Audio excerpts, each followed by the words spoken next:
Hello everyone, welcome to our class 9 biology series. आज हम class 9 के बायोलॉजी का चैप्टर नंबर 6 टिश्यू के बारे में डिस्कस करेंगे। इस वीडियो में हम प्लांट एंड एनिमल टिश्यू के बारे में डिटेल में पढ़ने वाले हैं, वो भी वन शॉट में। मैं इस चैप्टर को interactive visuals, concise language and arrow के थ्रू समझाने वाला हूँ। इस चैप्टर को स्टार्ट करने से पहले मैं आपको बताना चाहूंगा कि अगर आपने इससे पहले वाला chapter cell the fundamental unit of life वाला वीडियो नहीं देखा है तो आप सबसे पहले वो वीडियो देखिए, क्योंकि वो चैप्टर बायोलॉजी का बेस है। उसके बिना ये वीडियो बिल्कुल भी समझ में नहीं आने वाला है। उस वीडियो का लिंक मैंने इस वीडियो के डिस्क्रिप्शन बॉक्स में ऐड कर दिया है, तो आप सबसे पहले वो वीडियो देखिए। एनीवेज, हम बात कर रहे थे टिश्यू की। इस चैप्टर में हम plant tissue as well as animal tissue को बहुत ही बेहतरीन तरीके से करने वाले हैं। सबसे पहले बात करेंगे हम meristematic tissue and its types, then permanent tissue, then हम पढ़ने वाले most important topic animal tissue and its types such as epithelial tissue, muscular tissue, connective tissue and last nervous tissue. Video में बहुत मजा आने वाला है, सो बिना टाइम वेस्ट किए चलिए वीडियो स्टार्ट करते हैं। सबसे पहले हम बात करते हैं पार्ट्स ऑफ प्लांट्स के बारे में। पार्ट्स ऑफ प्लांट्स को पढ़ना इसलिए इंपॉर्टेंट हो जाता है क्योंकि हम आगे पढ़ने वाले हैं प्लांट टिश्यूज के बारे में। और प्लांट टिश्यू जो होते हैं वो प्लांट्स के अंदर जो है डिफरेंट डिफरेंट रीजन पे पाए जाते हैं, तो उनके लोकेशन को अच्छे तरीके से समझने के लिए जो है पार्ट्स ऑफ प्लांट्स को पढ़ना इंपॉर्टेंट हो जाता है हमारे लिए। ठीक है, तो ये देखिए, जो प्लांट का जो जमीन के नीचे वाला हिस्सा होता है उसको हम बोलते हैं रूट सिस्टम। ठीक है, और जो जमीन के ऊपर वाला हिस्सा होता है, मतलब कि प्लांट्स का जो जमीन के ऊपर वाला हिस्सा होता है उसको हम कहते हैं शूट सिस्टम। ठीक है, ओके। अब ये जो है, ये जो हमारा ये वाला होता है इसको हम बोलते हैं क्या, इसको बोलते हैं हम स्टेम। ठीक है, और यहाँ पर जो है ये देखिए, ये हमारा फ्रूट्स हो गया, ये हमारा फ्लावर हो गया, ठीक है, और ये हमारा लीफ हो गया, है ना, हमारा पत्ता हो गया। और ये जो अंदर से इस तरीके का जो स्ट्रक्चर दिखाई दे रहा है इसको हम बोलते हैं वीन।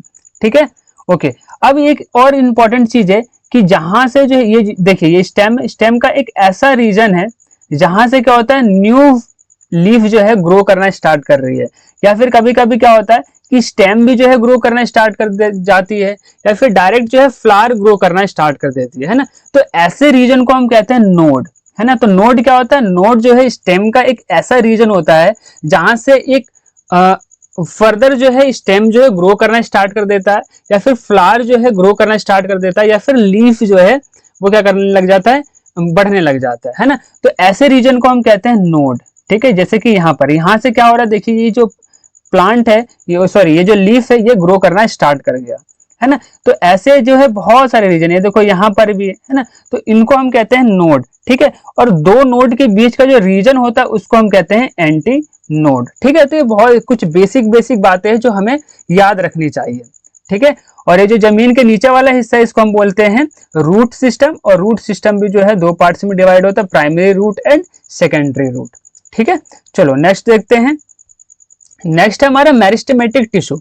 ठीक है, मेरिस्टेमेटिक टिश्यू को जो है हम ग्रोथ टिश्यू भी कहते हैं। अच्छा, इसको हम ग्रोथ टिश्यू क्यों कहते हैं, क्योंकि ये जो है प्लांट्स के ग्रोथ के लिए रिस्पॉन्सिबल होते हैं, मीन्स प्लांट को जो ग्रो करने में जो हेल्प करवाते हैं। ठीक है, देखो सबसे पहले जो है ये लिविंग टिश्यू होते हैं, मतलब कि ये जिंदा टिश्यू होते हैं, लिविंग होते हैं ये। ठीक है, और ये जो होते हैं वो मतलब कि जो मेरिस्टेमेटिक टिश्यू होते हैं वो इमेच्योर सेल से मिलकर बने होते हैं। इमेच्योर सेल्स का मतलब ये है कि ये फर्दर जो है सेल डिवीजन कर सकते हैं और ये नए सेल का फॉर्मेशन कर सकते हैं। ठीक है, तो ये हो गया हमारे मेरिस्टेमेटिक टिश्यू के बारे में। ठीक है, अब मेरिस्टेमेटिक टिश्यू के बारे में कुछ कैरेक्टरिस्टिक्स के बारे में हम पढ़ लेते हैं कि मेरिस्टेमेटिक टिश्यू के जो सेल्स होते हैं उनका जो सेल वॉल होता है वो बहुत ही क्या होता है, थिन होता है। थिन मतलब बहुत पतला होता है। सबसे पहले हम देखते हैं कि सेल वॉल क्या था भाई। सेल वॉल हमने इससे पहले वाले chapter cell the fundamental unit of life में हमने पढ़ा था कि सेल का जो सेल वॉल होता है वो क्या होता है, जो हमारे सेल का जो आउटर मोस्ट लेयर होता है, या फिर हम बोल सकते हैं कि हमारा जो सेल मेम्ब्रेन था, सेल मेम्ब्रेन के बिसाइड जो हमारा जो एक वॉल था उसको हम कहते थे सेल मेम्ब्रेन।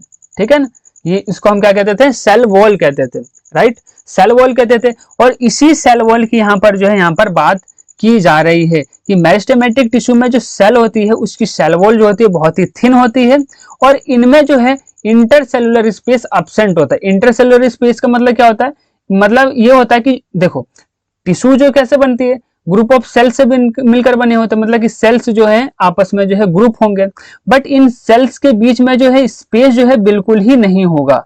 किस में होगा ये ऐसा? मेरिस्टेमेटिक टिश्यू में। मेरिस्टेमेटिक टिश्यू में जो सेल्स के बीच में जो स्पेस होता है, सेल्स आपस में जो ये सेल्स ग्रुप होते हैं, इनके बीच में स्पेस होता ही नहीं है। तो वही चीज यहाँ पे लिखा हुआ है कि इंटरसेलुलर स्पेस जो होता है वो अब्सेंट होता है। किसके केस में? मेरिस्टेमेटिक टिश्यू के केस में। ठीक है। और इनमें क्या होता है? वैक्यूल्स जो होता है वो क्या होता है? अब्सेंट होता है। डेंस साइटोप्लाज्म होता है और इनका जो है प्रोमिनेंट न्यूक्लियाई जो है प्रेजेंट होता है। सबसे पहले हम देखते हैं कि ये वैक्यूल्स क्या था। देखो, पिछले चैप्टर में मैंने बताया था कि कुछ जो है ना फ्लूइड लाइक स्ट्रक्चर जो होते हैं हमारे साइटोप्लाज्म में जो है होते हैं, और इसी को हम क्या कहते हैं? वैक्यूल्स कहते हैं। और ये वैक्यूल्स जो होते हैं वो स्टोरेज का काम करते हैं, सॉलिड एंड लिक्विड मटेरियल को जो है ये स्टोर करने का काम करते हैं, है ना। तो यही जो है इनमें जो है क्या होते हैं? अब्सेंट होते हैं। किसमें? मेरिस्टेमेटिक टिश्यू में जो है यही वैक्यूल जो होते हैं क्या होते हैं? अब्सेंट होते हैं। और इनका जो साइटोप्लाज्म होता है, मीन्स ये जो मेरिस्टेमेटिक टिश्यू जिन सेल्स से मिलकर बने होते हैं, वो उनमें जो सेल्स मतलब जो सेल्स होते हैं उनके वैक्यूल्स तो सबसे पहले अब्सेंट होते हैं, और साइटोप्लाज्म होता है बहुत ही डेंस होता है, और न्यूक्लियस जो है बहुत प्रोमिनेंट होता है। ठीक है। और नेक्स्ट क्या है कि मेरिस्टेमेटिक टिश्यू जो होते हैं वो प्रेजेंट होते हैं in growing region of the plant. वो बहुत इंपॉर्टेंट है ये कि ये जो मेरिस्टेमेटिक टिश्यू जिसकी हम चर्चा कर रहे हैं, ये मेरिस्टेमेटिक टिश्यू जो होते हैं वो प्लांट के ग्रोइंग रीजन में पाए जाते हैं। अब ये ग्रोइंग रीजन क्या होता है? ये हमारा जो प्लांट का जो रूट वाला रीजन है, यहाँ पर जो है मेरिस्टेमेटिक टिश्यू पाए जाते हैं। या फिर जो प्लांट का जो टिप होता है, ये जो एपेक वाला रीजन होता है, उसी को हम क्या कहते हैं? Growing region. यहाँ पर भी पाए जाते हैं, और जो है ये कहाँ कहाँ पाए जाते हैं? और ये शूट में भी पाए जाते हैं। ठीक है। तो इन रीजन में जो है ये मेरिस्टेमेटिक टिश्यू पाए जाते हैं। मेरिस्टेमेटिक टिश्यू के जो सेल वॉल होते हैं वो थिन होता है। इनमें जो इंटरसेलुलर स्पेस जो होता है वो बिल्कुल ही ना के बराबर होता है, या फिर हम कह सकते हैं कि अब्सेंट होता है। और इनका जो वैक्यूल जो होता है, इन सेल्स का वैक्यूल जो होता है वो अब्सेंट होता है।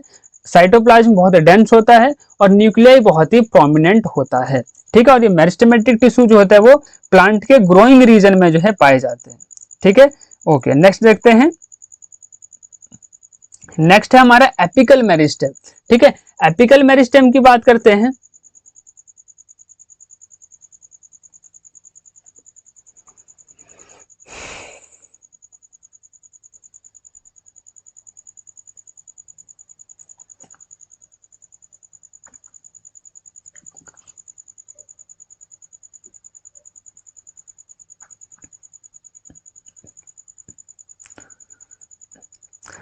अब बात करते हैं मेरिस्टेमेटिक टिश्यू के टाइप्स के बारे में। अब देखो एपिकल मेरिस्टेम, अब हम बात करते हैं एपिकल मेरिस्टेम। ठीक है। अब देखो जो हमने अभी जो पढ़ा, ओके, अब हम बात करते हैं मेरिस्टेमेटिक टिश्यू के टाइप्स के बारे में, है ना। अभी अभी हमने पढ़ा कि मेरिस्टेमेटिक टिश्यू जो होते हैं वो प्लांट के ग्रोइंग रीजन में पाए जाते हैं, है ना। तो इन मेरिस्टेमेटिक टिश्यू को जो है फर्दर जो है हम कैटेगराइज कर सकते हैं। अब हम बात करते हैं मेरिस्टेमेटिक टिश्यू के टाइप्स के बारे में, है ना। तो मेरिस्टेमेटिक टिश्यूज को जो है हम फर्दर जो है 3 कैटेगरी में डिवाइड कर सकते हैं। सबसे पहले जो एपिकल मेरिस्टेम होता है, ठीक है। दूसरा हमारा होता है इंटरकैलरी मेरिस्टेम, और तीसरा होता है हमारा लेटरल मेरिस्टेम। ठीक है। एपिकल मेरिस्टेम के बारे में सबसे पहले बात करते हैं। तो एपिकल मेरिस्टेम जो होता है वो growing tip of the stem and root में पाए जाते हैं। ये कहाँ होते हैं भाई? देखो, सबसे पहले हमारे प्लांट हो गया, प्लांट का जो ये टिप वाला पार्ट है ना, मतलब स्टेम का जो टिप वाला पार्ट है वहां पर पाए जाते हैं। या फिर हमारा जो रूट होता है, रूट के टिप में भी जो ये एपिकल मेरिस्टेम पाए जाते हैं। ठीक है। और ये किस तरीके के टिश्यू हैं? तो ये जो है ग्रोथ टिश्यू होते हैं, मीन्स प्लांट को जो है ग्रो करने में हेल्प करते हैं। ठीक है। एपिकल मेरिस्टेम्स जो है किसमें कैसी मदद करते हैं प्लांट्स की? तो प्राइमरी ग्रोथ में जो है ये हेल्प करते हैं।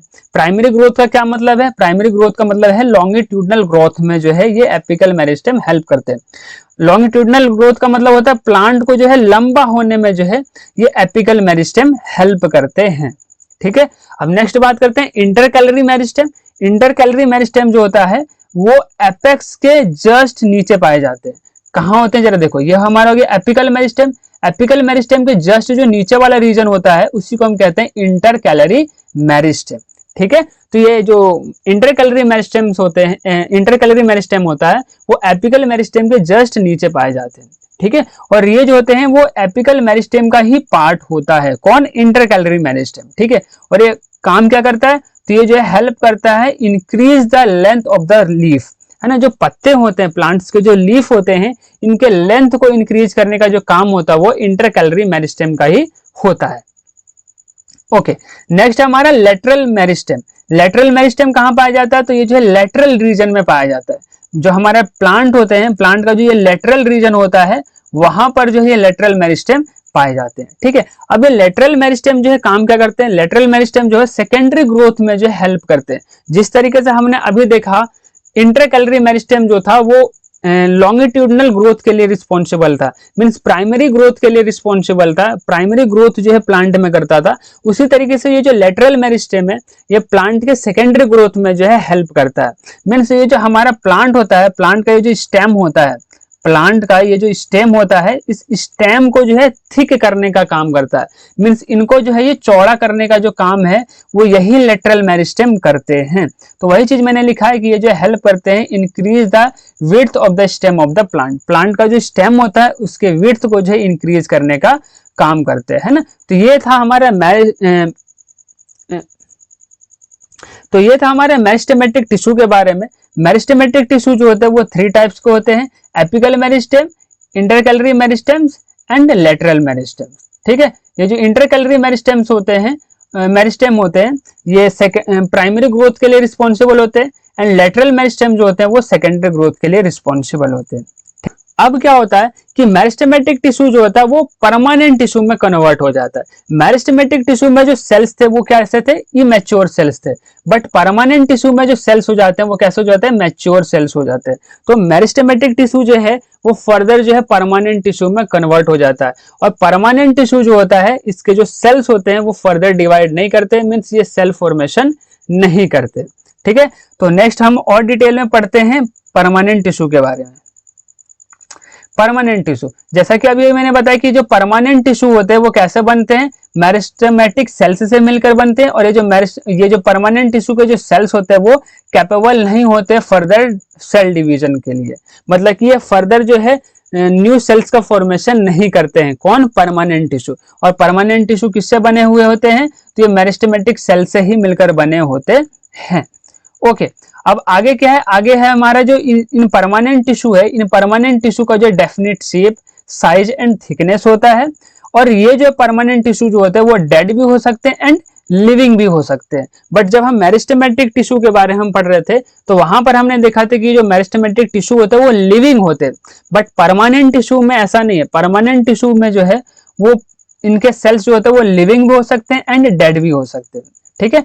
और इनके अंदर जो मतलब कि परमानेंट टिश्यू का जो इंटरसेलुलर स्पेस होता है वो प्रेजेंट होता है। मेरिस्टेमेटिक टिश्यू में हमने देखा कि जो इंटरसेलुलर स्पेस होता है between the cell in meristematic tissue is absent, but in case of permanent tissue intercellular space between cells in permanent tissue is present, है ना। तो इनके केस में जो परमानेंट टिश्यू में जो है इंटरसेलुलर स्पेस होता है, बट मेरिस्टेमेटिक टिश्यू में इंटरसेलुलर स्पेस नहीं होता है, ठीक है। बहुत ही क्लोजली जो है एक दूसरे से जो है पैक्ड होते हैं, ठीक है। और इसमें जो वैक्यूल्स भी जो है प्रेजेंट होता है। मेरिस्टेमेटिक टिश्यू में जो था वैक्यूल्स एब्सेंट था, बट यहाँ पर प्रेजेंट होते हैं, ठीक है। चलो नेक्स्ट देखते हैं। नेक्स्ट हमारा परमानेंट टिश्यू। परमानेंट टिश्यू जो है हमारा फर्दर जो है इसको हम 2 कैटेगरी में डिवाइड कर सकते हैं: simple permanent tissue and complex permanent tissue, ठीक है। सिंपल परमानेंट टिश्यू जो होते हैं वो प्रोटेक्टिव एंड सपोर्टिंग टिश्यू होते हैं, मींस ये प्लांट को जो है प्रोटेक्ट एंड सपोर्ट देने का जो है काम करते हैं। और ये जो है सिंगल टाइप ऑफ सेल्स से जो है मिलकर बने होते हैं, ओके। उसी तरीके से जो हमारा कॉम्प्लेक्स परमानेंट टिश्यू होता है वो क्या काम करता है? ट्रांसपोर्टेशन का काम करता है, मीन्स फूड को जो है एक रीजन से दूसरे रीजन तक ले जाना इनका काम होता है, या फिर वाटर एंड मिनरल्स को जो है एक जगह से जो है दूसरी जगह ले जाना इनका काम होता है। किसका? कॉम्प्लेक्स परमानेंट टिश्यू का, ठीक है। और ये जो है एक से ज्यादा टाइप ऑफ सेल से मिलकर बने होते हैं, ओके। अब देखते हैं कि सिंपल परमानेंट टिश्यू को जो भी है जो है फर्दर जो है हम डिवाइड कर सकते हैं। सिंपल परमानेंट टिश्यू को जो है हम फर्दर 3 कैटेगरी में डिवाइड कर सकते हैं: पैरेन्काइमा, कोलेनकाइमा एंड स्क्लेरेनकाइमा, ठीक है। तो पैरेनकाइमा क्या काम करता है, प्लांट के अंदर जो है स्टोरेज का काम करते हैं, कोलेनकाइमा जो है फ्लेक्सिबिलिटी प्रोवाइड करते हैं प्लांट को, एंड स्क्लेरेनकाइमा जो है प्रोटेक्शन प्रोवाइड करते हैं प्लांट्स को, ठीक है। उसी तरीके से कॉम्प्लेक्स परमानेंट टिश्यू को भी जो है हम फर्दर 2 कैटेगरी में डिवाइड कर सकते हैं, जाइलम एंड फ्लोएम। जाइलम जो है प्लांट के अंदर जो है वाटर को ट्रांसपोर्ट करने का काम करता है, एंड फ्लोएम जो है फूड को ट्रांसपोर्ट करने का काम करता है, ठीक है। ओके, नेक्स्ट देखते हैं, और इसके बारे में जो है हम डिटेल में पढ़ेंगे। ओके, तो सबसे पहले हम देखते हैं पैरेनकाइमा के बारे में। तो पैरेनकाइमा के जो सेल्स होते हैं वो कैसे होते हैं, लिविंग होते हैं एंड डिवाइडिंग होते हैं, ठीक है। और इनका जो शेप होता है, मतलब कि पैरेनकाइमा के जो सेल्स होते हैं ये कैसे होते हैं, राउंडेड होते हैं, गोल गोल होते हैं, एंड आइसोडाइमेट्रिक होते हैं। मींस इनके जो सेल्स का जो डायमीटर होता है वो ऑलमोस्ट सेम होता है। आइसो मतलब सेम, डायमेट्रिक मतलब सेम डायमीटर, है ना। यहाँ पर हम देख सकते हैं कि पैरेनकाइमा टिश्यू का मैंने एक इमेज लगाया है।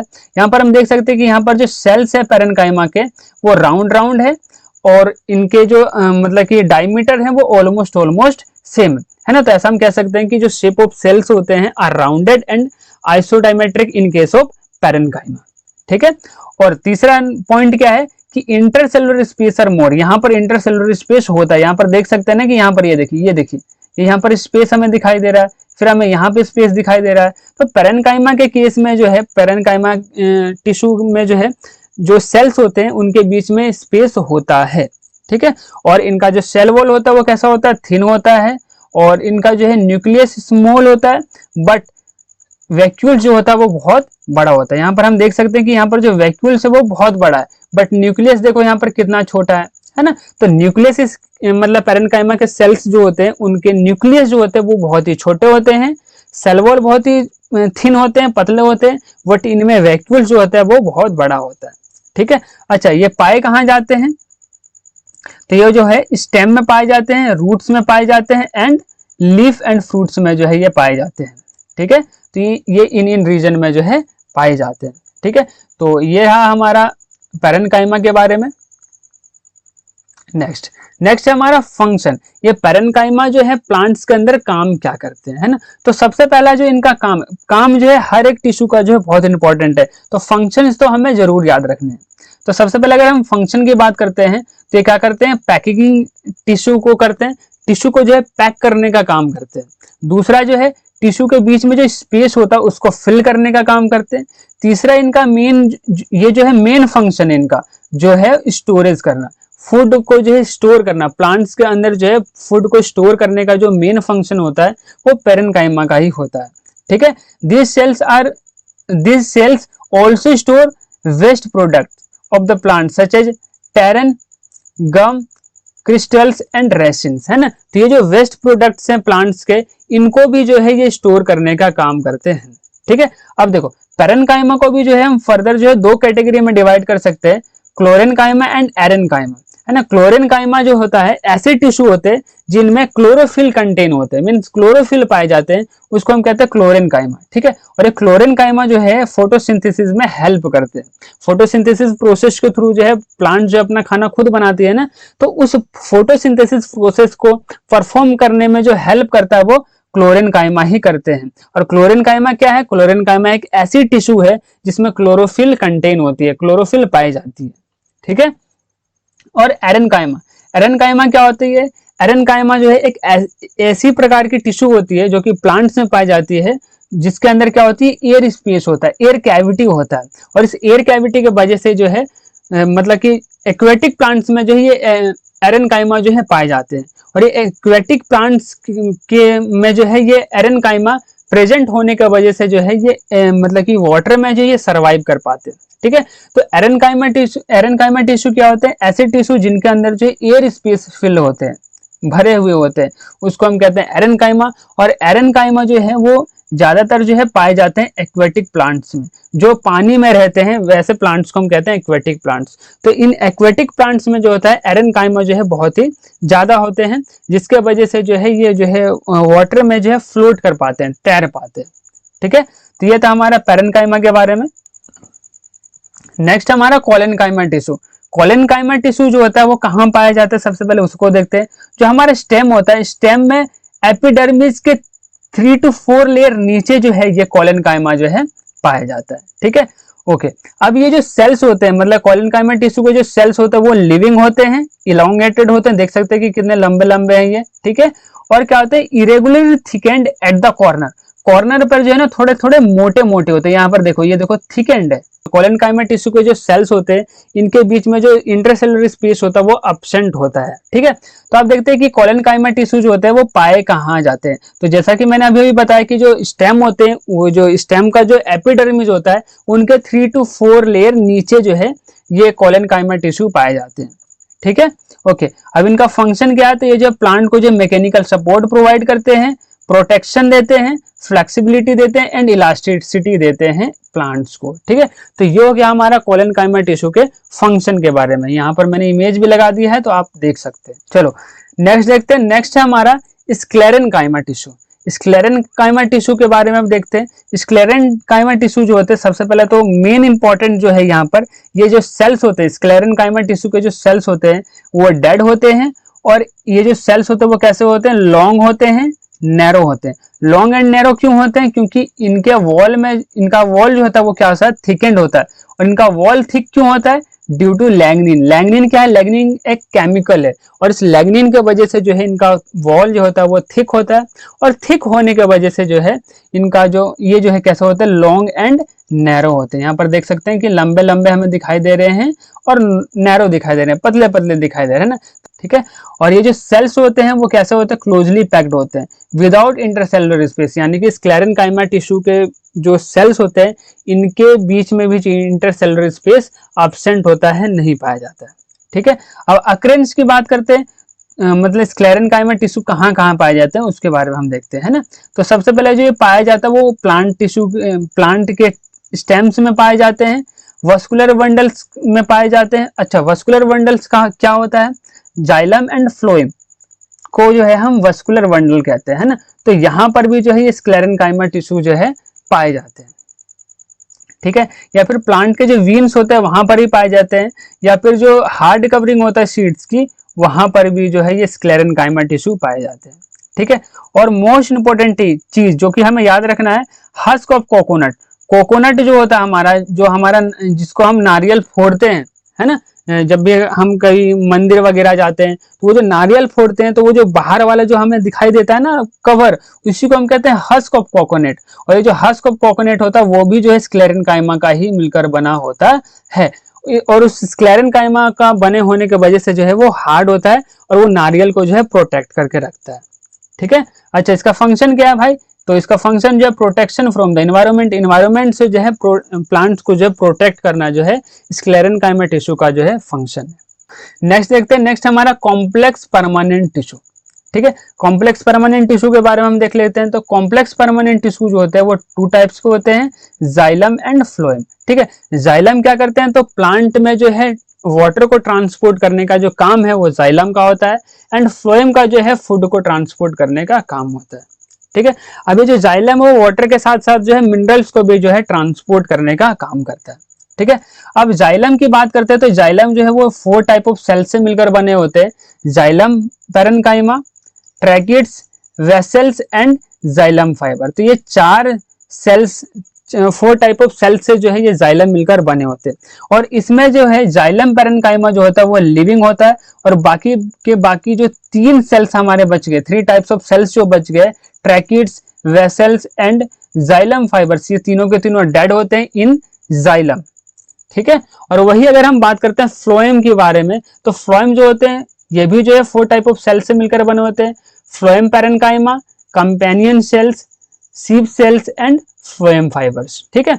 और अगर हम यहाँ पर बात करते हैं कि जो ऊपर के जो 3 सेल है, phloem parenchyma, companion cells and सीप सेल्स, ये तीनों के तीनों लिविंग होते हैं, और बाकी का जो एंड वाला जो बच गया फ्लोएम फाइबर, ये कैसा होता है, डेड सेल होता है। क्वेश्चन पूछ लेते हैं कि बताइए कि जाइलम, सबसे पहले तो क्वेश्चन यही आ सकता है कि जाइलम जो है कितने टाइप ऑफ सेल से मिलकर बने होते हैं, और जाइलम में कितने टाइप ऑफ सेल्स जो होते हैं वो डेड होते हैं और कितने लिविंग होते हैं। तो ये चीज याद रखना। चलो अब एक और फिर से जो है अच्छे तरीके से समझ लेते हैं। जैसे मान लीजिए कि हमारे बहुत बड़ा पेड़ है, ठीक है। अब ये पेड़ के नीचे जो है हमारा, ये हमारा नीचे जो है जड़ होगा।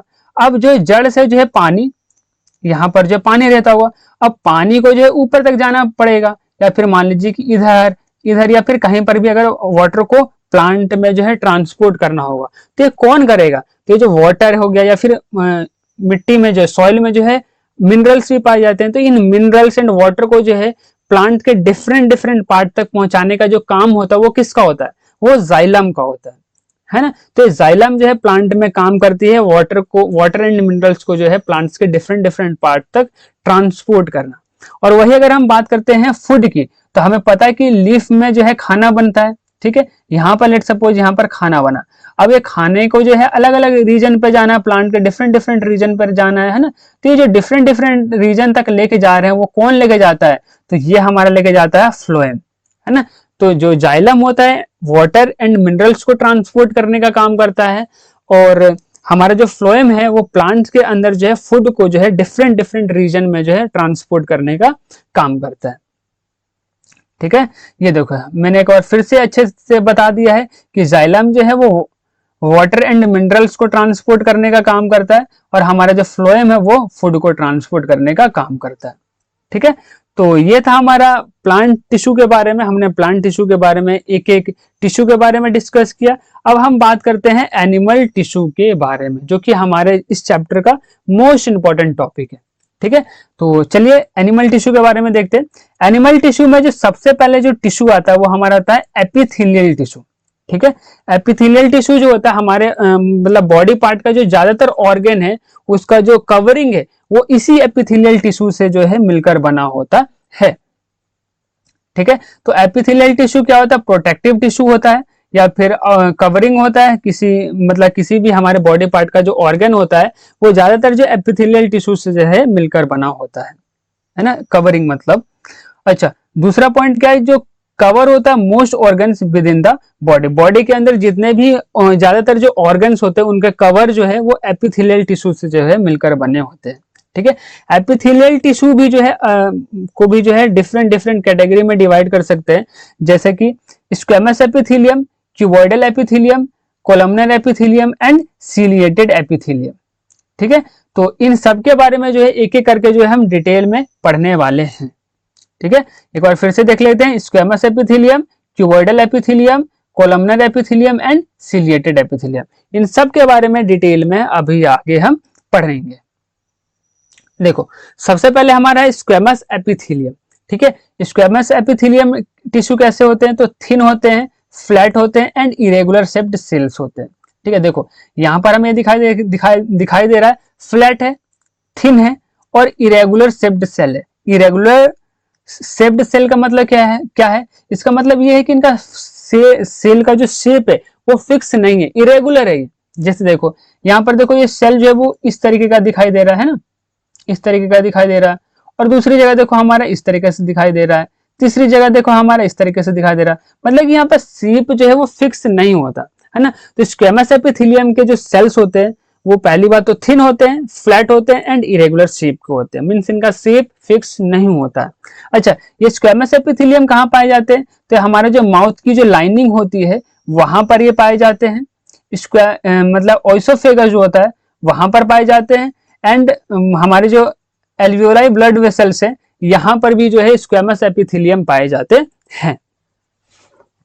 नेक्स्ट हमारा स्ट्रेटिफाइड स्क्वेमस एपिथेलियल, है ना। स्ट्रेटिफाइड स्क्वेमस एपिथेलियल का क्या मतलब है? देखो अभी हमने पढ़ा स्क्वेमस एपिथेलियम, है ना। स्क्वेमस एपिथेलियम को जो हम एक के ऊपर एक हम जब रख देते हैं तो ये कुछ इस तरीके का स्ट्रक्चर जो हमें दिखाई देने लगता है, तो इसी स्ट्रक्चर को हम बोलते हैं स्ट्रेटिफाइड स्क्वेमस एपिथेलियल, ठीक है। जब हम बहुत सारे स्क्वेमस एपिथेलियल को ग्रुप कर देते हैं तो जो हमारा मतलब कि जो शेप बनता है उसको हम कहते हैं स्ट्रेटिफाइड स्क्वेमस एपिथेलियल, है ना। तो ये हो गया हमारे स्ट्रेटिफाइड स्क्वेमस एपिथेलियल, ठीक है। ये हमारा जो है एक स्क्वेमस एपिथेलियम से जो है स्ट्रेटिफाइड स्क्वेमस एपिथेलियल बनकर तैयार हो गया, ठीक है। ओके, नेक्स्ट देखते हैं।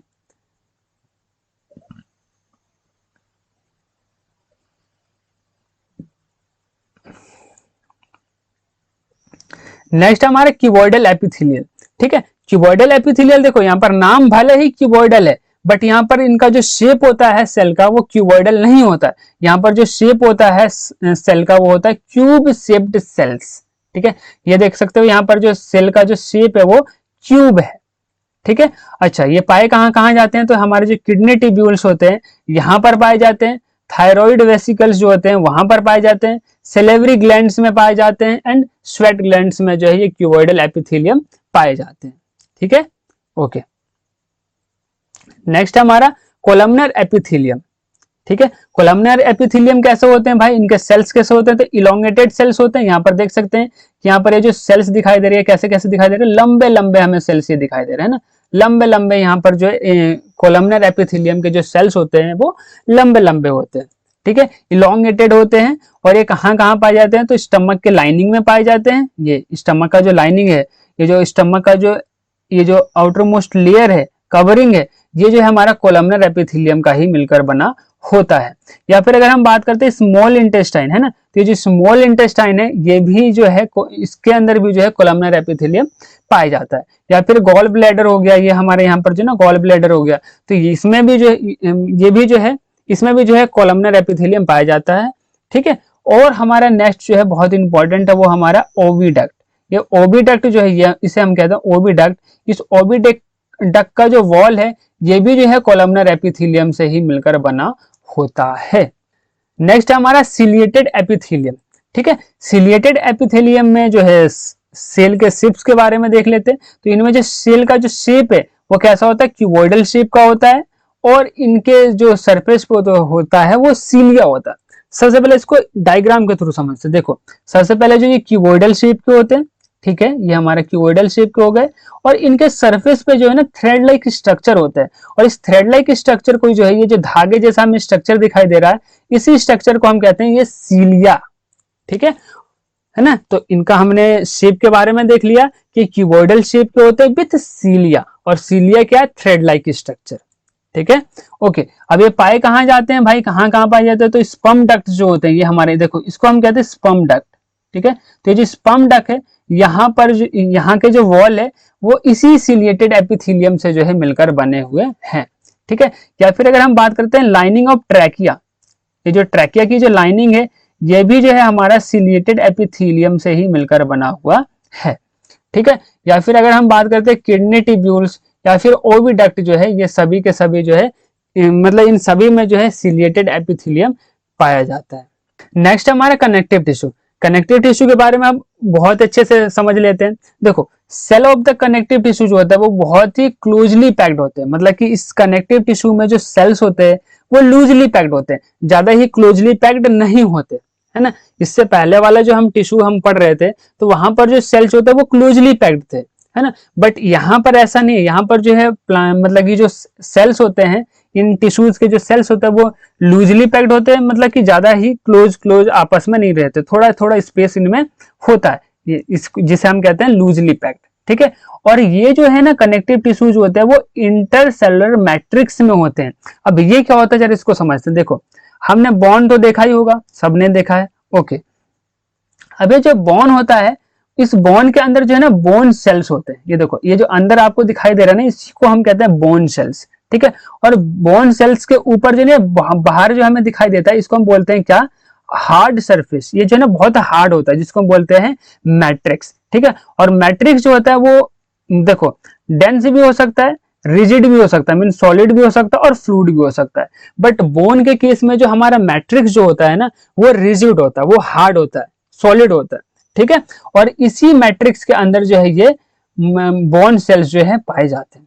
ठीक है, तो कनेक्टिव टिश्यू में जो हमारा जो है इंटरसेलुलर मैट्रिक्स होता है, और ये इंटरसेलुलर मैट्रिक्स जो होते हैं वो फ्लूइड भी हो सकता है, डेंस भी हो सकता है, एंड रिजिड भी हो सकता है। ठीक है, और कनेक्टिव टिश्यू के जो सेल्स होते हैं वो लूजली पैक्ड होते हैं। ओके, देखो अब देखते हैं ब्लड के बारे में। ठीक है, ब्लड जो होता है वो कैसा होता है, कनेक्टिव फ्लूइड कनेक्टिव टिश्यू होते हैं। ठीक है, ये देखो मैंने जो है ब्लड का जो है यहाँ पर एक इमेज लगाया है, बहुत अच्छा लगाया है। तो इस ब्लड के बारे में जो हम और थोड़ा अच्छे से जो है डिटेल में पढ़ने की कोशिश करते हैं। अब देखो ब्लड के बारे में देखते हैं। ब्लड का जो 55% हिस्सा है वो प्लाज्मा से मिलकर बना हुआ होता है, और ब्लड का 45% हिस्सा जो होता है वो एलिमेंट से मिलकर बना होता है, और प्लाज्मा जो है फर्दर जो है प्रोटीन, सॉल्ट एंड वाटर से जो है मिलकर बना हुआ होता है। और ये टोटल जो है हमारे ब्लड का जो है 55% हिस्सा जो है कंट्रीब्यूट करते हैं, और ब्लड का 45% हिस्सा जो है वो एलिमेंट है, और एलिमेंट जो है डब्ल्यूबीसीज, आरबीसीज एंड प्लेटलेट से मिलकर बना हुआ है। आरबीसीज का जो साइंटिफिक नेम है वो एरिथ्रोसाइट्स है, एंड डब्ल्यूबीसीज का जो साइंटिफिक नेम है वो ल्यूकोसाइट्स है, एंड प्लेटलेट्स का जो साइंटिफिक नेम है वो थ्रोम्बोसाइट्स होता है। ठीक है, तो ये हो गया ब्लड के बारे में। ओके, आगे देखते हैं आरबीसीज, डब्ल्यूबीसीज एंड प्लेटलेट्स के बारे में और थोड़े अच्छे अच्छे जो है इंफॉर्मेशन, नॉलेज जो है गेन कर लेते हैं। देखो, आरबीसी जो होता है उसका फुल फॉर्म होता है रेड ब्लड सेल्स। ठीक है, और रेड ब्लड सेल्स इसको इसलिए कहते हैं क्योंकि हमें रेड कलर का दिखाई देता है। ठीक है, और हमारा जो ब्लड होता है वो रेड जो होता है वो हीमोग्लोबिन के वजह से होता है। ठीक है, तो कोई पूछे कि बताइए हमारा ब्लड जो है वो रेड क्यों होता है, तो हमारा ब्लड जो रेड होता है वो हीमोग्लोबिन के वजह से होता है। ठीक है, अच्छा, ये जो आरबीसी है भाई, ये हमारे बॉडी में काम क्या करती है? तो आरबीसी जो है मतलब कि रेड ब्लड सेल्स जो होते हैं वो ऑक्सीजन को, ग्लूकोज को एंड फूड को जो है एक पार्ट से जो है दूसरे पार्ट तक ट्रांसपोर्ट करने का काम करते हैं। जिस तरीके से प्लांट के केस में जो था वो वाटर एंड मिनरल्स का जो ट्रांसपोर्टेशन जो था वो जाइलम कर रहा था, एंड फूड का ट्रांसपोर्टेशन जो था वो फाइलम कर रहा था। उसी तरीके से जो है ह्यूमन बॉडी में ये जो ग्लूकोज हो गया या ऑक्सीजन हो गया, फूड हो गया, इन सब का जो ट्रांसपोर्टेशन है वो आरबीसीज करती है।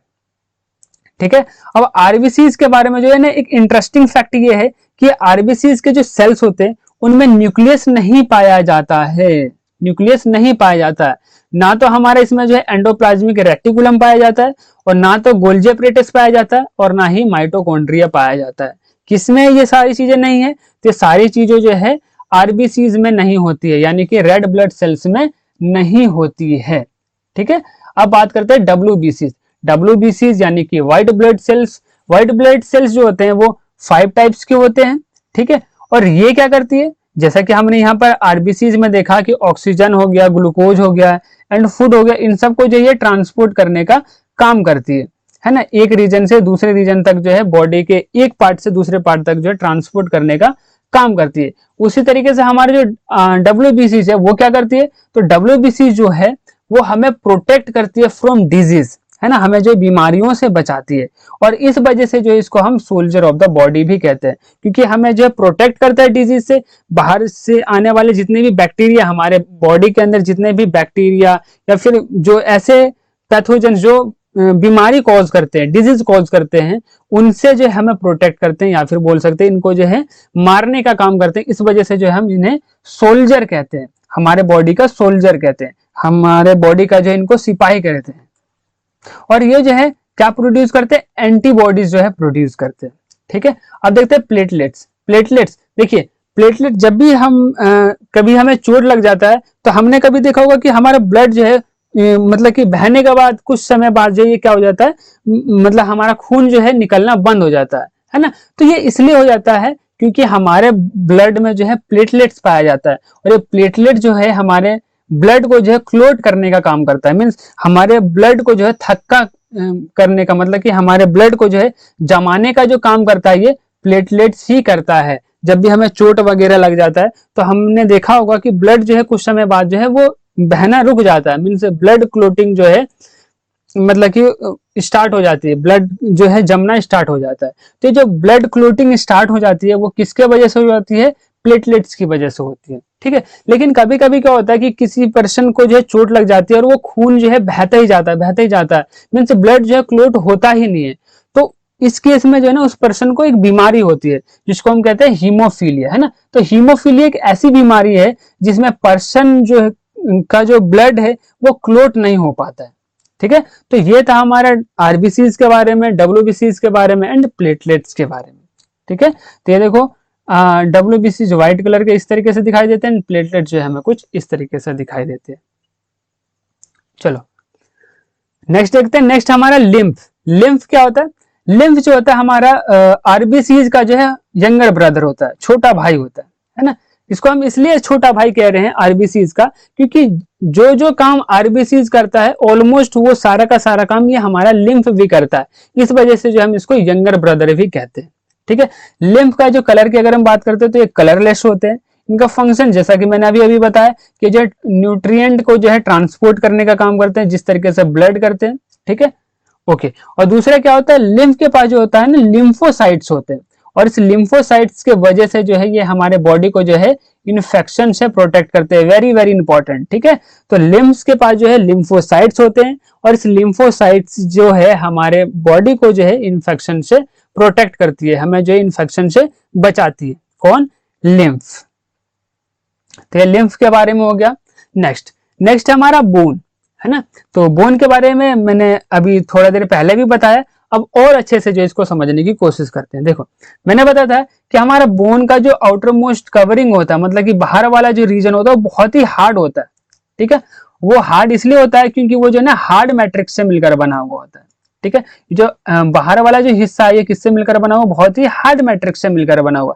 इसके अंदर जो हमारा सेल होता है उसको हम कहते हैं बोन सेल्स, और ये जो बोन सेल्स होता है अंदर बहुत सॉफ्ट होता है, बट ये जो बाहर वाला जो रीजन होता है बोन का, वो बहुत ही हार्ड होता है, ठीक है। और ये जो बाहर वाला हार्ड मैट्रिक्स जो है वो किससे मिलकर बना हुआ होता है? कैल्शियम एंड फोस्फोरस से मिलकर बना होता है, ठीक है। और इस वजह से जो है डॉक्टर हमें एडवाइस करते हैं कि हमें जो है दूध पीना चाहिए, क्योंकि जब हम दूध पीते हैं तो हमारा जो ये मैट्रिक्स है, ये जो हार्ड मैट्रिक्स है, बोन का जो हार्ड मैट्रिक्स है, वो मजबूत होता है। मजबूत इसलिए होता है क्योंकि हमारे बॉडी में जो है कैल्शियम एंड फोस्फोरस की क्वांटिटी जो है बढ़ते जाती है, और बढ़ने के कारण जो हमारी हड्डियां जो है मजबूत होती है ना। तो ये हो गया हमारा। तो अब आगे देखते हैं कि बोन का फंक्शन क्या है, ठीक है। तो सबसे पहले जो क्या करता है, हमारे बॉडी को जो सपोर्ट प्रोवाइड करता है, और हमें जो एक फ्रेमवर्क देता है, हमें जो हमारे बॉडी को एक शेप देता है। अब जरा सोचो ना कि अगर हमारे बॉडी में बोन नहीं होता तो क्या हमारे बॉडी को शेप मिल पाती? क्या हम जिस तरीके से खड़े होते हैं, क्या हम वैसे खड़े हो पाते? क्या बिल्कुल नहीं हो पाते। तो ये सारे का सारा जो है पॉसिबल है वो किसके वजह से? ये सभी चीजें पॉसिबल है हमारे बोन की वजह से, है ना। अगर बोन ना हो तो हम जो है अच्छे से जो है खड़े भी नहीं हो पाएंगे, चल भी नहीं पाएंगे, है ना। तो एक तरीके से हम कह सकते हैं कि हमारा जो बोन है वो हमें जो है फ्रेमवर्क देता है, और हमें जो है सपोर्ट देता है, हमारे बॉडी को सपोर्ट प्रोवाइड करता है। और तो और ये क्या करता है, हमारे जो मेन ऑर्गन्स है, मेन ऑर्गन्स मतलब कि हमारा जो है किडनी हो गया, हार्ट हो गया, या फिर लंग्स हो गया, स्टमक हो गया, ये सारे जो है ना हमारे बहुत ही मेन ऑर्गन्स है ना। इन मेन ऑर्गन्स के वजह से जो है हमारा बॉडी जो फंक्शन करता है। तो इन बॉडी को जो, इन ऑर्गन्स को भी जो है जो सपोर्ट प्रोवाइड करता है, इनको जो प्रोटेक्ट करता है, वो कौन करता है? बोन। जरा सोचो, एक पर्सन है और उस पर्सन के बॉडी में जो है बिल्कुल ही बोन नहीं है, और अगर उसको घूसा मार दिया बहुत ही तेज उसके शरीर पे, तो जाहिर सी बात है उसके जो इंटरनल जो ऑर्गन्स है वो डैमेज हो सकते हैं। लेकिन अगर बोन्स होंगे तो ये सारे जो है प्रोटेक्ट कर लेगा ना, ये खुद जो है चोट खा लेंगे, बट ये अंदर के जो मेन ऑर्गन्स है, जो बहुत ही सेंसिटिव ऑर्गन्स है, या फिर बोल सकते हैं जो मेन ऑर्गन्स है, इनको क्या करेगा? प्रोटेक्ट करेगा। कौन? बोन्स। तो ये जो है कुछ फंक्शन हो गए बोन्स के बारे में। चलो नेक्स्ट देखते हैं। नेक्स्ट हमारा टेंडन, लिगामेंट्स एंड कार्टिलेज, ठीक है। इसको भी जरा अच्छे से समझते हैं। देखो सबसे पहले टेंडन जो होते हैं वो कनेक्टिव टिश्यू होते हैं, और ये फाइब्रस होते हैं, ठीक है। और इतना ही हमें याद रखना टेंडन के बारे में कि टेंडन जो होते हैं वो कनेक्टिव टिश्यू होते हैं, ठीक है। अब इनका फंक्शन की अगर हम बात करते हैं तो ये क्या करते हैं? मसल्स को जो है बोन से कनेक्ट करने में जो है हेल्प करते हैं। देखो यहाँ पर मैंने जो है एक मतलब हाथ का जो है मैंने एक डायग्राम लिया है। इस हाथ में क्या होता है भाई कि हमारा बोन होता है, अर्ना हो गया, रेडियस हो गया, है ना। तो ये सारे बोन्स है, ये हमारे मसल्स हो गए, बाइसेप्स हो गए, और ये पीछे वाला जो होता है मसल उसको हम बोलते हैं ट्राइसेप्स, है ना। तो यहाँ पर अगर हम ध्यान से देखें तो यहाँ पर भी जो है ना हमें एक हड्डी दिखाई दे रही है, और यहाँ पर जो हमें जो है मसल्स दिखाई दे रहा है ना। तो ये जो बोन है एंड मसल से, इन दोनों को जो है कनेक्ट करने वाला कौन है? तो इनको कनेक्ट करने वाला जो टिश्यू है इसी को हम कहते हैं टेंडन। तो टेंडन क्या है? टेंडन एक ऐसा कनेक्टिव टिश्यू है जो बोन को मसल से कनेक्ट करता है। वेरी वेरी इंपॉर्टेंट, ये बहुत इंपॉर्टेंट है। पूछ सकता है कि बताइए टेंडन जो है वो क्या है? तो टेंडन जो है एक कनेक्टिव टिश्यू है जो मसल्स को बोन से कनेक्ट करने में हेल्प करती है, ठीक है, ओके। अब देखते हैं लिगामेंट। लिगामेंट क्या है? तो लिगामेंट भी जो है भाई कनेक्टिव टिश्यू है, ये भी फाइब्रस होते हैं। इनका फंक्शन क्या है? जिस तरीके से हमने टेंडन का भी फंक्शन देखा कि ये जो है मसल्स को बोन से कनेक्ट करने का काम करते हैं, उसी तरीके से जो लिगामेंट जो होते हैं वो बोन्स को कनेक्ट करने में हेल्प करते हैं, एक बोन्स को दूसरे बोन से कनेक्ट करने का काम करते हैं। देखो यहाँ पर, देखो एक हमारे यहाँ पर बोन दिखाई दे रहा है अर्ना करके, ठीक है। अब ये जो अर्ना बोन है इसको कनेक्ट कर रहा है इस बोन से, है ना। तो ये बोन एक हो गया और ये दूसरा बोन हो गया। तो इनको जो यहाँ पर जो कनेक्ट कर रहा है वो कौन कर रहा होगा, यहाँ पर कनेक्ट कर रहा है हमारा लिगामेंट्स, ठीक है। तो इस तरीके से हम बोल सकते हैं कि लिगामेंट जो है दो बोन्स को आपस में कनेक्ट करने का काम करता है, और टेंडन जो है मसल्स एंड बोन्स को कनेक्ट करने का काम करता है, ठीक है। ओके, अब देखते हैं कार्टिलेज। कार्टिलेज क्या होता है? तो कार्टिलेज होता है हमारे ह्यूमन बॉडी का, हमारे बॉडी का जो सबसे सॉफ्ट बोन्स होते हैं, है ना, बहुत ही सॉफ्ट मुलायम होते हैं ये, ठीक है। और ये पाए कहाँ जाते हैं? तो ये पाए जाते हैं नोज में, ईयर्स में एंड बोन एंडिंग्स में, मींस जहां पर बोन एंड होते हैं वहां पर भी जो है ये कार्टिलेज जो है पाए जाते हैं। या फिर नोज हो गया एंड ईयर्स हो गया, है ना। तभी तो जो है हमें कोई नाक पे अगर कोई मान लो घूसा मार देता है तो हमारे नाक से जो है खून निकलने लग जाता है। तो वो ऐसा इसलिए हो जाता है क्योंकि हमारा जो नोज होता है, नोज जो है हमारा कार्टिलेज से मिलकर बना हुआ होता है। नोज में जो बोन्स होते हैं वो कार्टिलेज के होते हैं, बहुत ही सॉफ्ट होते हैं, और इस वजह से जो है हमारे साथ ऐसा होता है, ठीक है। तो ये हो गया हमारा टेंडन, लिगामेंट्स एंड कार्टिलेज के बारे में। नेक्स्ट हमारा adipose tissue and areolar tissue, ठीक है। बहुत इंटरेस्टिंग टॉपिक है ये, जरा इसको अच्छे से जो है समझते हैं। एडिपोज टिश्यू, एडिपोज टिश्यू जो होता है हमारे स्किन के नीचे पाया जाता है, ठीक है। देखो ये हमारा स्किन हो गया, हमारा स्किन हो गया, स्किन का जो नीचे वाला रीजन है वहां पर जो है एडिपोज टिश्यू जो है पाया जाता है, ठीक है। तो ये हमने पहले जो है लोकेशन के बारे में बता दिया। और इन सेल्स के अंदर जो है क्या होता है, फेट ग्लोब्यूल्स पाए जाते हैं, है ना। मतलब कि ये जो सेल्स होते हैं, एडिपोज टिश्यूज होते हैं, इनके जो सेल्स होते हैं ये किससे भरे होते हैं? फेट ग्लोब्यूल्स से भरे हुए होते हैं, है ना। और ये जो एडिपोज टिश्यू होते हैं वो इंसुलेटर की तरह काम करते हैं। अब इस पॉइंट को जो है अच्छे से जरा समझते हैं। देखो कभी क्या होता है कि हमारा जो है समर स्टार्ट हो जाता है, ठीक है। और समर में क्या होता है, बहुत ही ज्यादा मतलब वार्म एटमोसफेयर हो जाता है, बहुत ही गर्म एटमोसफेयर हो जाता है, बहुत ही गर्मी हो जाती है। तब क्या होता है कि बाहर के हीट को जो है अंदर बॉडी के अंदर एंटर करने से भाई किसी को रोकना पड़ेगा ना। तो रोकने का जो काम करते हैं ये एडिपोज टिश्यू ही करते हैं। इस वजह से जो हम इसको बोलते हैं इंसुलेटर, मींस ये क्या करते हैं, हीट को बॉडी के अंदर जाने से या फिर अंदर के हीट को बाहर आने में जो है क्या करते हैं, ये रोकते हैं, है ना। तो एक तरीके से हम कह सकते हैं कि ये इंसुलेटर है, मींस मतलब कि मतलब हीट को जो है ना तो अंदर जाने देते हैं ना तो बाहर आने देते हैं, है ना। तो इस तरीके से हम कह सकते हैं कि एडिपोज टिश्यू। या फिर अगर हम ठंड की बात करते हैं तो जब हमारा विंटर सीजन स्टार्ट होता है तो विंटर सीजन में क्या होता है कि हमारा जो बाहर का एटमोसफेयर होता है बहुत ही ठंडा होता है एज कम्पेयर टू हमारे बॉडी के अंदर का टेम्परेचर, है ना। तो बाहर का टेम्परेचर जो है वो ठंडा होने की वजह से जो है वो जो बाहर जो हमें कोल्ड लगती है, ठंडी लगती है, उनका जो है ठंडा जो है हमारे बॉडी के अंदर जाने से जो रोकता है वो यही एडिपोज टिश्यू करता है ना। अगर एडिपोज ना हो तो क्या होगा कि हमें जो है बाहर का एटमॉस्फेयर, जो ठंडा एटमॉस्फेयर है, वो हमारे बॉडी के अंदर एंटर करेगा, और हमारे बॉडी के अंदर एंटर करेगा तो हमारे बॉडी जो है उसको जो है सहन नहीं कर पाएगी, और सहन नहीं कर पाएगी तो हमारी जो है तबीयत खराब होना स्टार्ट हो जाएगा। यही जो है हमारा जो है समर सीजन में भी ऐसा होता है कि बाहर का टेम्परेचर बहुत ज्यादा हो जाती है तो हमारा बॉडी जो इसको झेल नहीं पाता, और झेल नहीं पाता तो हमें जो फिर बीमारी होने लग जाती है ना। तो इस तरीके से हम बोल सकते हैं कि एडिपोज टिश्यू जो है वो इंसुलेटर का काम करता है, ठीक है। ओके, अब एरियोलर टिश्यू के बारे में देख लेते हैं। तो एरियोलर टिश्यू क्या होते हैं? तो जो एरियोलर टिश्यू होते हैं वो fill with space between the organs. क्या करते हैं ये? तो एरियोलर टिश्यू जो होते हैं, हमें इसके बारे में बस यही इफेक्ट याद रखना है कि जो एरियोलर टिश्यू होते हैं वो ऑर्गन के बीच में भी स्पेस होते हैं, तो उन ऑर्गन के बीच में जो स्पेस होता है उसको फिल करने का काम जो है वो एरियोलर टिश्यू का होता है। नेक्स्ट हमारा मस्कुलर टिश्यू, ठीक है। तो मस्कुलर टिश्यू के बारे में देखते हैं। तो ये जो टिश्यू होते हैं वो हमारे बॉडी के मूवमेंट के लिए जो है रिस्पॉन्सिबल होते हैं, मीन्स हमारे बॉडी के मूवमेंट के लिए जो है काम करते हैं, मतलब कि हमारे बॉडी को मूव करने में जो है ये मसल्स जो है हेल्प करते हैं, ठीक है। तो मसल्स जो होते हैं वो स्पेशल टाइप ऑफ प्रोटीन से मिलकर बने होते हैं, और इस प्रोटीन को हम बोलते हैं कॉन्ट्रैक्टाइल प्रोटीन्स। क्या बोलते हैं? कॉन्ट्रैक्टाइल प्रोटीन्स, जो कि क्या करते हैं, कॉन्ट्रैक्ट एंड रिलैक्स करने का काम करते हैं, ठीक है। तो हमारे जो मसल्स को जो है कॉन्ट्रैक्ट एंड रिलैक्स किस वजह से हो जाता है? तो हमारे मसल्स में जो एक स्पेशल टाइप ऑफ प्रोटीन्स पाया जाता है जिसको हम बोलते हैं कॉन्ट्रैक्टाइल प्रोटीन्स, और ये कॉन्ट्रैक्टाइल प्रोटीन्स की वजह से जो है कॉन्ट्रैक्ट एंड रिलैक्स हो पाता है ना। मतलब कि सिकुड़ जाता है और फिर रिलैक्स हो जाता है ना, पिचक जाता है फिर फूल जाता है ना। ये हम देखते हैं ना, बॉडी पिचका लेते हैं फिर फुला लेते हैं, है ना। तो ये सारी चीजें जो है वो किस वजह से हो जाता है, तो हमारे मसल्स में जो है स्पेशल टाइप ऑफ प्रोटीन्स होता है जिसे हम बोलते हैं कॉन्ट्रैक्टाइल प्रोटीन्स, और इस कॉन्ट्रैक्टाइल प्रोटीन्स की वजह से जो है हमारे जो मसल्स हैं वो कॉन्ट्रैक्ट एंड रिलैक्स हो पाते हैं। ओके, अब देखते हैं टाइप्स ऑफ मसल्स के बारे में, ठीक है। तो हमारा जो मसल्स होता है वो बेसिकली 3 टाइप्स के होते हैं, striated muscles, non striated muscles and cardiac muscles, है ना। तो सबसे पहले जो एक एक करके जो है इन सब के बारे में जो है डिटेल में जो है हम पढ़ लेते हैं, ठीक है। तो स्ट्रैटेड मसल जो होते हैं ऐसे मसल्स होते हैं जो कि वॉलेंट्री एक्शंस को परफॉर्म करते हैं।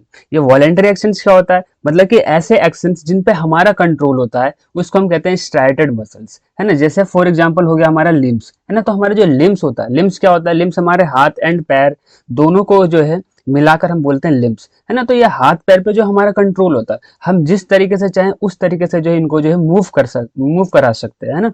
जैसे हम करना चाहें वैसे जो है इन हाथ पैरों के साथ जो हम कर सकते हैं। तो ऐसे एक्शन जिन पे जो हमारा डायरेक्ट कंट्रोल होता है, हमारे अकॉर्डिंग जो है चीजें चलती है, तो उनको हम कहते हैं वॉलेंट्री एक्शंस। और ये जो वॉलेंट्री एक्शंस को परफॉर्म करने वाले मसल्स होते हैं उसी को हम कहते हैं स्ट्रैटेड मसल्स, ठीक है। तो ये हो गया हमारे स्ट्रैटेड मसल्स के बारे में।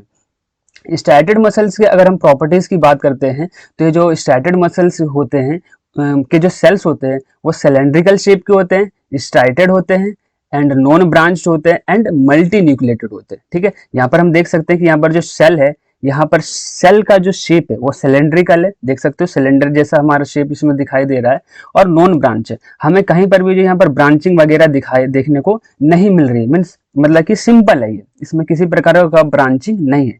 और एक इंपॉर्टेंट बात यहाँ पर यह है कि ये जो सेल्स होते हैं, मतलब कि स्ट्रैटेड मसल्स के जो सेल्स होते हैं, इसके एक ही सेल में जो है एक से ज्यादा न्यूक्लियस होता है, मीन्स ये जो है मल्टी न्यूक्लिएटेड होते हैं, मीन्स एक ही सेल के अंदर एक से ज्यादा, यानी कि 2 भी हो सकते हैं, 3 भी हो सकते हैं, 4 भी हो सकते हैं, है ना।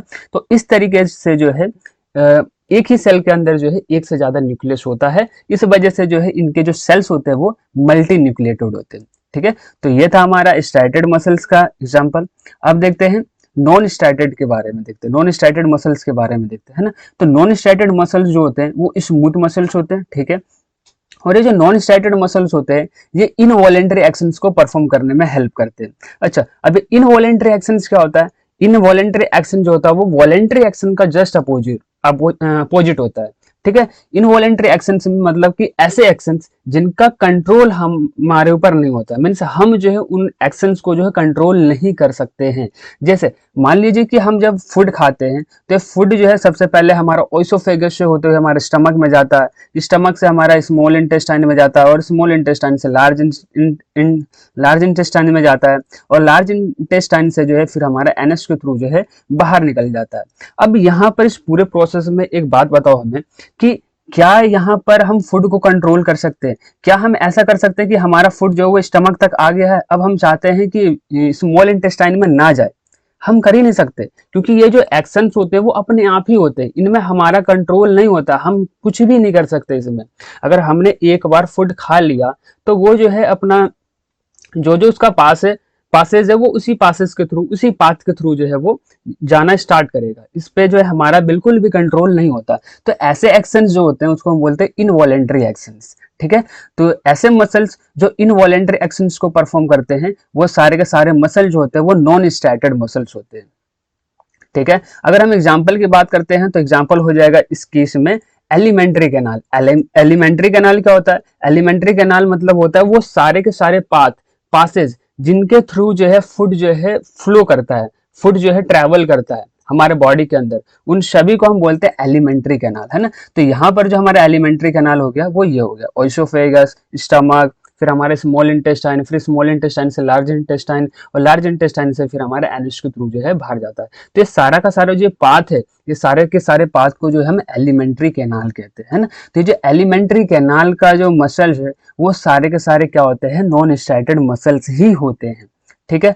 और अगर हम इसके प्रॉपर्टीज की बात करते हैं, नॉन स्ट्रैटेड मसल्स की प्रॉपर्टीज की बात करते हैं, तो इनका जो शेप होता है वो स्पिंडल शेप का होता है, ठीक है। अभी स्पिंडल शेप क्या होता है, देखो इस तरीके का जो शेप होता है ना, इसी को हम कहते हैं स्पिंडल शेप। ठीक है, ये इस तरीके का जो शेप होता है इसी को हम कहते हैं स्पिंडल शेप। ठीक है, तो ये जो नॉन स्ट्राइटेड मसल्स के जो सेल्स होते हैं उनका शेप स्पिंडल होता है और ये यूनिन्यूक्लिएटेड होते हैं। यहाँ पर हमने देखा था कि मल्टी न्यूक्लिएटेड होते हैं, बट यहाँ पर जो होता है वो यूनिन्यूक्लिएटेड होते हैं, मतलब कि एक सेल के अंदर सिर्फ एक ही न्यूक्लियस होता है।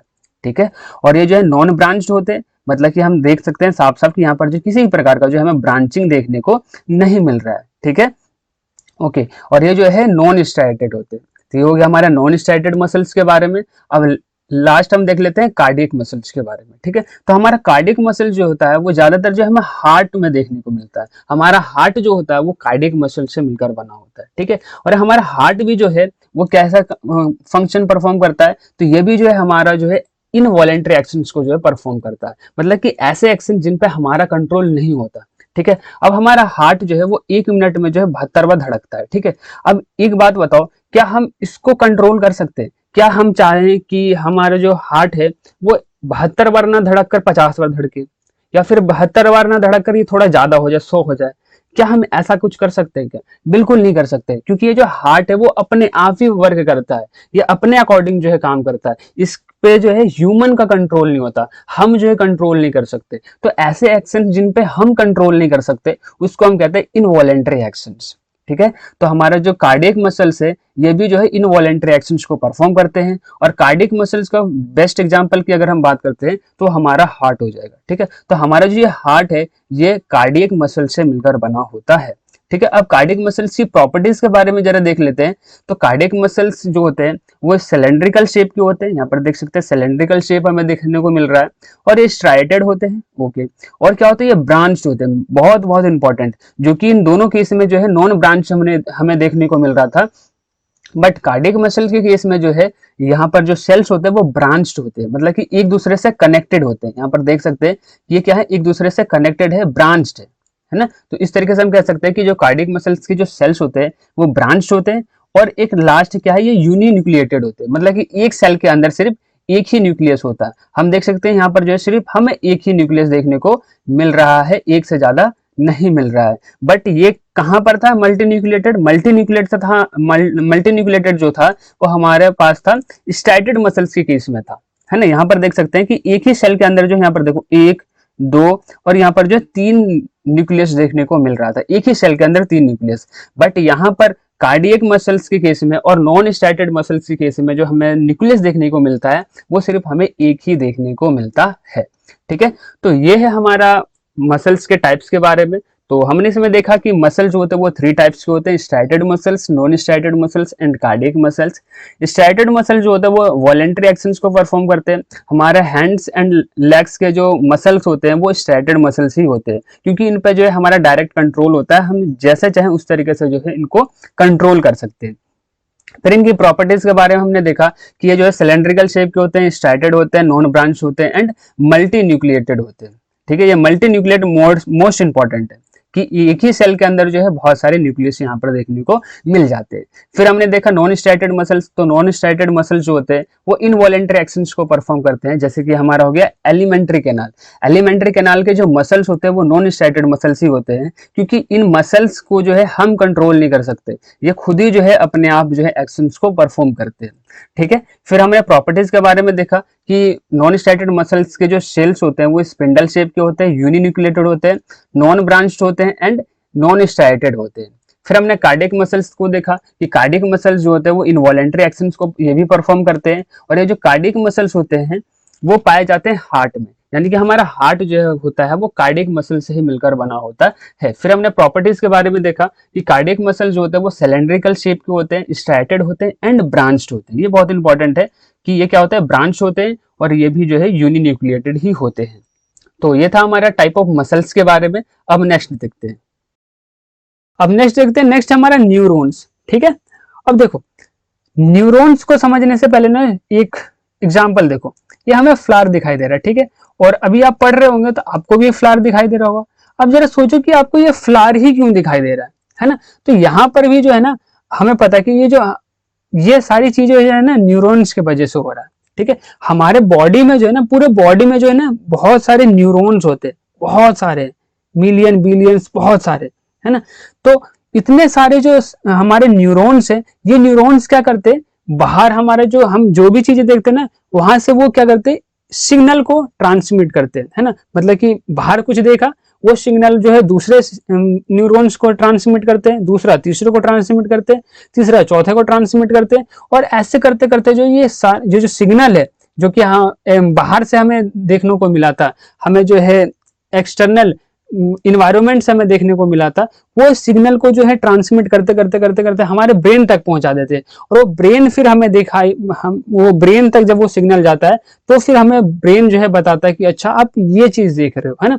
उसी तरीके से अगर हम यहाँ पर फ्लावर की बात करते हैं, तो फ्लावर हमें इसलिए दिखाई दे रहा है क्योंकि हमारा जो, हमने अभी अभी बात किया कि न्यूरॉन जो होता है हमारे पूरे बॉडी में फैले हुए, है ना। तो हमारे आईज में भी ये न्यूरॉन्स होंगे, तो न्यूरॉन्स जो है सबसे पहले क्या, हमारे जो आंखों के न्यूरॉन्स जो होंगे वो इस फ्लावर को देखेंगे, ये सिग्नल को कन्वर्ट करेंगे इलेक्ट्रिकल सिग्नल में, और इलेक्ट्रिकल सिग्नल से फिर केमिकल, केमिकल से फिर इलेक्ट्रिकल, ऐसे चेंज होते रहता है, और ऐसे करते करते करते जो है ना हमारे ब्रेन तक पहुंचता है, और ब्रेन फिर हमें सिग्नल देता है कि अच्छा ये जो है सनफ्लावर है, आप सनफ्लावर को देख रहे हैं, है ना। तो इस तरीके से हम कह सकते हैं कि न्यूरॉन जो है वो हमारे बॉडी के अंदर जो है सिग्नल को ट्रांसमिट करने का जो है काम करता है। कौन करता है, न्यूरॉन। और न्यूरॉन की खासियत ये है कि हमारे बॉडी का जो सबसे बड़ा सेल होता है वो न्यूरॉन ही होता है, ठीक है। तो ये हो गया हमारा न्यूरॉन के बारे में। तो न्यूरॉन का यह हो गया हमारा न्यूक्लियस, ये हमारा हो गया सेल बॉडी, ठीक है। और इस तरीके का जो हमें ब्रांचिंग दिखाई दे रहा है ना, इसी को हम कहते हैं डेंड्राइट। और ये डेंड्राइट बहुत इंपॉर्टेंट है। ये डेंड्राइट इंपॉर्टेंट इसलिए है क्योंकि यहीं से जो है ना ये सिग्नल को कैप्चर करता है, इस डेंड्राइट के थ्रू जो है इस सिग्नल को कैप्चर करता है। और ये जो हमें बड़ी सी पूंछ दिखाई दे रही है ना, ये जो बड़ी सी हमें पूंछ दिखाई दे रही है, इस पूंछ को हम कहते हैं एक्सोन, ठीक है। और ये जो हमें एंडिंग दिखाई दे रही है, इसको हम कहते हैं नर्व एंडिंग। जहां पर नर्व जो है, जहां पर न्यूरॉन जो है वो एंड होना स्टार्ट हो जाता है, एंड हो जाता है, उसको हम कहते हैं नर्व एंडिंग, ठीक है। तो ये स्ट्रक्चर बहुत इंपॉर्टेंट है, इस स्ट्रक्चर्स को याद कर लेना। क्यों, क्योंकि ये स्ट्रक्चर जो है कभी कभी एग्जाम में आ जाता है कि draw the structure of neuron, तो आप उस केस में हमें याद रहेगा तभी तो हम बना पाएंगे ना, है ना। तो न्यूरॉन बहुत इंपॉर्टेंट है ना। हमें जो है जितने भी चीजें दिखाई देती है आसपास की, वो हमें न्यूरॉन्स की वजह से ही दिखाई देती है, क्योंकि हमारा न्यूरॉन जो है वो सिग्नल पहुंचाता है ब्रेन तक, और ब्रेन ही जो है फिर हमें बताता है कि हम क्या चीज कर रहे हैं, या किसी चीज को हम कैसे देख रहे हैं, क्या देख रहे हैं, है ना। तो ये हो गया हमारा न्यूरॉन्स के बारे में। ओके, हम इसके बारे में और थोड़ा देखते हैं। देखो, सबसे पहले हमारा ह्यूमन बॉडी है, ह्यूमन बॉडी ने इसको देखा, और मैंने अभी अभी बताया कि हमारा ह्यूमन बॉडी में जो है बहुत सारे न्यूरॉन्स होते हैं, मिलियन बिलियंस ऑफ न्यूरॉन्स जो है हमारे बॉडी के अंदर होते हैं। जब हम इसको देखते हैं तो ये क्या करता है, हमारे जो एक एक न्यूरॉन जो है वो क्या करता है, हमारे एक दूसरे को जो है सिग्नल भेजते जाते, और ये अल्टीमेटली जो है ब्रेन तक पहुंच जाती है, और ब्रेन तक पहुंचने के बाद जो है वो चीजें हमें पता चलता है कि अच्छा ये क्या चीज है ना। और उसके बाद जो है जब हम देखते हैं तो हमें पता चलता है कि अच्छा हम जो ये सनफ्लावर को देख रहे थे। तो इस तरीके से जो हमें सिग्नल जो है मिलता है। तो जो सिग्नल का जो ट्रांसमिशन है हमारे बॉडी के डिफरेंट डिफरेंट पार्ट से जो है सिग्नल को जो है पहुंचाने का ब्रेन के पास, वो काम है किन का, ये हमारा न्यूरॉन का ही है ना। तो एक न्यूरॉन जो है सिग्नल भेजेगा दूसरे को, दूसरा भेजेगा तीसरे को, है ना। और ऐसे करते करते जो हमारे ब्रेन तक जो है पहुंच जाएगा, और फिर हमें जो है वो बताएगा कि हम क्या चीज देख रहे हैं, है ना। और एक और इम्पॉर्टेंट चीज है साइनेप। ये साइनेप क्या होता है, दो न्यूरॉन के बीच का जो गैप होता है, एक हमारा न्यूरॉन ये हो गया और एक न्यूरॉन ये हो गया, और एक न्यूरॉन और दूसरे न्यूरॉन के बीच का जो गैप होता है इसी को हम कहते हैं साइनेप, है ना। तो साइनेप क्या है, synapse is the gap between two neurons, ठीक है। ओके, तो ये था हमारा पूरा का पूरा चैप्टर हो गया complete. Thank you for watching. I hope कि आपको ये वीडियो इन्फॉर्मेटिव एंड यूजफुल लगा होगा। आपको ये वीडियो कैसी लगी कमेंट बॉक्स में जरूर बताएं, एंड नेक्स्ट वीडियो किस चैप्टर पे चाहते हैं आप ये भी बताएं। इस चैप्टर का पीडीएफ आपको कमेंट बॉक्स में मिल जाएगा, तो आप उसको वहां से कलेक्ट कर लेना। तो मिलते हैं किसी नेक्स्ट वीडियो में, जब तक के लिए बाय।